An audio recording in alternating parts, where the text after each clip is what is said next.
ஒவ்வொரு ஊருக்கும் அந்த ஊர் பேர் அமைஞ்சதுக்கு சில காரணங்கள் சொல்லுவாங்க. மதுரை அப்படிங்கிற ஊர், அந்த ஊருக்கு அந்த பேர் ஏன் வந்துச்சு? திண்டுக்கல் அப்படிங்கிற எங்கள் ஊருக்கு திண்டுக்கல்னு ஏன் பேர் வந்துச்சு? காரணம் இருக்கு. திருச்சி அப்படிங்கிற ஊருக்கு திருச்சிராப்பள்ளி என்று சமணர்களுடைய பள்ளிகள் நிறைந்த ஊராக இருந்ததுனால தான் அதை திருச்சிராப்பள்ளி, அதை திருச்சி ஆக்கிட்டாங்க. தஞ்சைக்கு ஏன் அந்த பேர் வந்ததுங்கிறதுக்கு ஒரு காரணம் இருக்கு. உத்தமபாளையம்ங்கிற ஊருக்கு ஏன் இந்த ஊருக்கு இப்படி ஒரு பெயர்?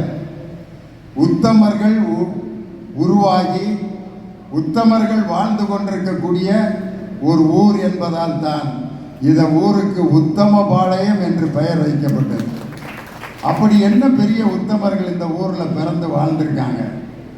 இன்னைக்கு மதுரை காமராஜர் பல்கலைக்கழகம், கிட்டத்தட்ட அந்த பல்கலைக்கழகம் அமைந்திருக்கக்கூடிய அந்த நிலப்பரப்பினுடைய அளவு கிட்டத்தட்ட ஒரு 800லேருந்து 1000 ஏக்கர் இருக்கு. அப்படிப்பட்ட மிகப்பெரிய நிலப்பரப்பை ஒரு கல்விக்காக தந்த எங்கள் அன்பு ஐயா பி.டி. ராஜன் அவர்கள் பிறந்த ஊர் இந்த உத்தமபாளையம். அவருடைய வழித்தோண்டர் பி.டி.ஆர். பழனிவேல் ராஜன் சபாநாயகராக இருந்தார். அவருடைய மகன் இன்று தகவல் தொழில்நுட்பத்துறை அமைச்சர் பழனிவேல் தியாகராஜன் உலக பொருளாதார நிபுணர்களில் 11வது இடத்தில் இருக்கக்கூடியவர் தான் இன்றைய தகவல் தொழில்நுட்பத்துறை அமைச்சர் பி.டி. ராஜன் அவர்களுடைய பேரன் பி.டி.ஆர். பழனிவேல் தியாகராஜன். அவர்களை பெற்றுக் கொடுத்த ஊர். அதைவிட தான் சம்பாதித்த நிலங்கள் சொத்துக்கள் அனைத்தையும் கல்விக்காகவும் மருத்துவத்திற்காகவும் பள்ளியினுடைய நிலங்களுக்காகவும் கொடுத்த உத்தமபாளையம் என்ற ஊரை கூகுளில் தட்டினவுடன் அடுத்து பின்னாடியே வரக்கூடிய பெயர் எது என்று சொன்னால் ஐயா ஜனாப் ஹாஜி ஹர்தராவ்தர் அவர்களுடைய பெயர் தான். உத்தமபாளையம் என்ற ஊருக்கு அடையாளமாக அவர்கள் தான் இருக்கிறார். அப்படிப்பட்ட ஒரு பெரிய கல்வி வள்ளல் இந்த ஊருக்காகவே தன் சம்பாதித்த அனைத்து நிலங்களையும் சொத்துக்களையும் இந்த ஊருக்கு தாரை வார்த்து இன்று அவருடைய பெயரால் ஒரு மாபெரும் கல்லூரி இந்த உத்தமபாளையத்தில் நிறுவப்பட்டு அது செயலாற்றி கொண்டிருக்கிறது. அந்த கல்லூரியினுடைய தாளாளர் அருமை ஐயா மரியாதைக்குரிய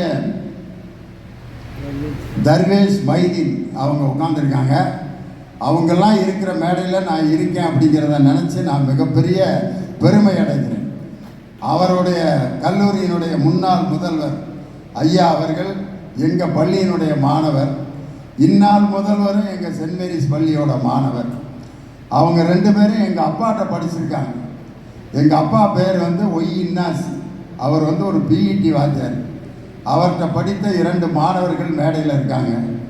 இந்த நகர் நல சங்கம், இந்த சங்கத்தினுடைய தலைவர் ஐயா மரியாதைக்குரிய எங்கள் வாழ்வும் எங்கள் வளமும் மங்காத தமிழென்று சங்கே முழங்கு, எங்கள் பகைவர் எங்கோ மறைந்தார், இங்குள்ள தமிழர்கள் ஒன்றாதல் கண்டு பொங்கு தமிழர்க்கு இன்னல் விளைத்தால், சங்காரம் நிஜமென்று சங்கே முழங்கு, சங்கே முழங்கு, சங்கே முழங்கு, சங்கே முழங்கு.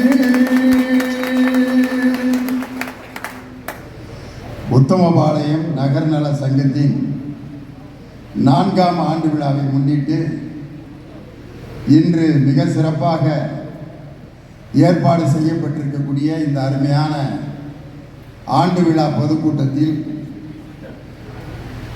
என்னை அழைத்து பெருமை சேர்த்து உங்கள் முன்னால் உரையாற்றுவதற்கு 11 மணிக்கு இந்த மேடைக்கு வந்தேன். நான் இப்போ 12:40க்கு என்னைய பேச விட்டுருக்காங்க. இடையில அவ்வளோ நேரம் இவ்வளவு நிகழ்ச்சிகள் நடந்துச்சு. இவ்வளவு நேரமாக யாருமே ஒரு சின்ன முனகல் எதிர்ப்பு எதையுமே காட்டாமல் அமர்ந்திருக்கக்கூடிய ஒரு நல்ல உள்ளம் படைத்த ரசிகர்களை இந்த உத்தமபாளையத்தில் தான் நான் பார்க்குறேன். யாராவது ஒருத்தராவது போதுமப்பா சில்லறலாம், யோனியை பேச சொல்லுங்கப்பா, கடைசியில் கூட சில்லறை கொடுத்துக்கலாம், ஞாயிற்றுக்கிழமை இது சனிக்கிழமை ஏதாவது வீட்டில் போய் சாப்பிட்லாம், 12:45 அவரை பேச கூப்பிடுறீங்களே அப்படின்னு ஒரு சின்ன முனகல் எதிர்ப்பு ஏதாவது நடக்குன்னு நினச்சேன். அது எதுவுமே இல்லை. காரணம் என்னென்னா, நகர் நல சங்கம் மற்றவர்கள் நலமோடு வாழ்வதற்காக ஏற்படுத்தப்பட்ட சங்கம்ங்கிறதுனால தான் யாருடைய மனதையும் புண்படுத்தாத மனிதர்கள் இங்கே அமர்ந்திருக்கிறார்கள். அப்படிங்கிறத பார்த்துட்டு எனக்கு ரொம்ப மகிழ்ச்சியான ஒரு தலைவர். அதே மாதிரி செயலாளர், நான் ஒரு 2 பெரிய ரெஜிஸ்டர் எடுத்துகிட்டு வரேன், இவரே எப்படியும் 1:45 வரைக்கும் பேச போகிறார் போல அப்படின்னு 2 லெஜர் எடுத்துகிட்டு வந்தார். செக்ரட்டரி ஜெயச்சந்திரன் எடுத்துகிட்டு வந்தோன்னா முதல் ரெஜிஸ்டருக்கே எப்படியும் 3/4 மணி நேரம் ஆயிடும். அடுத்த ரெஜிஸ்டர் எடுத்து எப்படியும் ஒரு 3/4 மணி நேரம் பின்னி படம் எடுக்க போகிறாராக்குன்னு நினச்சேன். அவர் ரெஜிஸ்டரை பூரா சுருக்கி 10 லைனில் நகர் நல சங்கத்தினுடைய ஆண்டறிக்கையை இவ்வளவு சுருக்கமாக வாசித்த செக்ரட்டரி. அதே மாதிரி ஜாயிண்ட் செக்ரட்டரி அவர் ஒரு 15 பேப்பர் எடுத்துகிட்டு வந்தார். நான் நினச்சேன், சரி வருங்கால திட்டங்களை பூரா வச்சு செய்ய போகிறாருடா தம்பி, செக்ரட்டரியை விட ஜாயிண்ட் செக்ரட்டரி பின்னி படம் எடுப்பார்னு பார்த்தா அவரும் அப்படியே மணித்துளிகள் பேசின மாதிரி அப்படியே ரொம்ப அழகாக செய்திகளை எடுத்து வச்சுருக்காங்க. இந்த உத்தமபாளையத்தில் இந்த நகர் நல சங்கத்தினுடைய பொறுப்பாளர்களாக பணியாற்றி கொண்டிருக்கக்கூடிய எல்லாருடைய பேரையும் வாசிக்கணும்னு எனக்கு ஆசை தான். ஆனால் ரொம்ப நேரம் ஆகிட்டதுனால எல்லாருடைய பெயர்களையும் நான் வாசித்து அவர்களுக்கு நினைவு பரிசு கொடுத்துட்டேன்.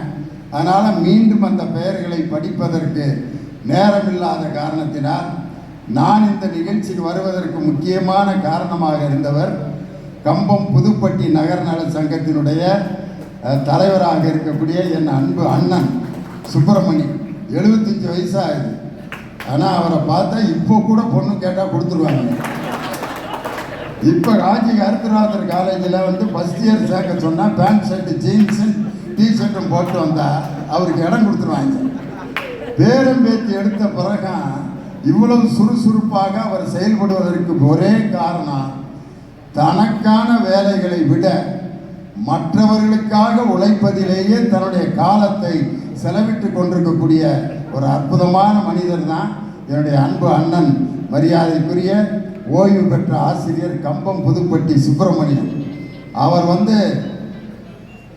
SC ST ஆசிரியர் மற்றும் அரசூழியர் நலச்சங்கம் என்ற ஒரு சங்கத்தை நிறுவி அதை பதிவு பண்ணி அந்த சங்கத்தினுடைய மாநாட்டை விரைவில் வெற்றிகரமாக நடத்துவதற்கு தயாராகி கொண்டிருக்கிறார். யாரெல்லாம் சமுதாயத்திலே புறக்கணிக்கப்பட்டிருக்கிறார்களோ அவர்களையெல்லாம் ஒருங்கிணைத்து ஒரு சங்கமாக மாநில அளவில் அந்த சங்கத்தை நிறுவிவிட்டார். ரெஜிஸ்ட்ரேஷன் ஆயிடுச்சு. அந்த சங்கத்தினுடைய செயல்பாட்டுக்காக காத்து கொண்டிருக்கக்கூடிய அன்பு அண்ணன் சுப்பிரமணியம் அவர்களையும், காஞ்சி கருத்துராவுத்தர் கலைக்கல்லூரியினுடைய தமிழ் துறையிலே பணியாற்றி கொண்டிருக்கக்கூடிய எங்கள் பட்டிமன்ற பேச்சாளர் அன்பு தம்பி உத்தமபாளையம் முருகன், அவர் வர்றதா இருந்துச்சு.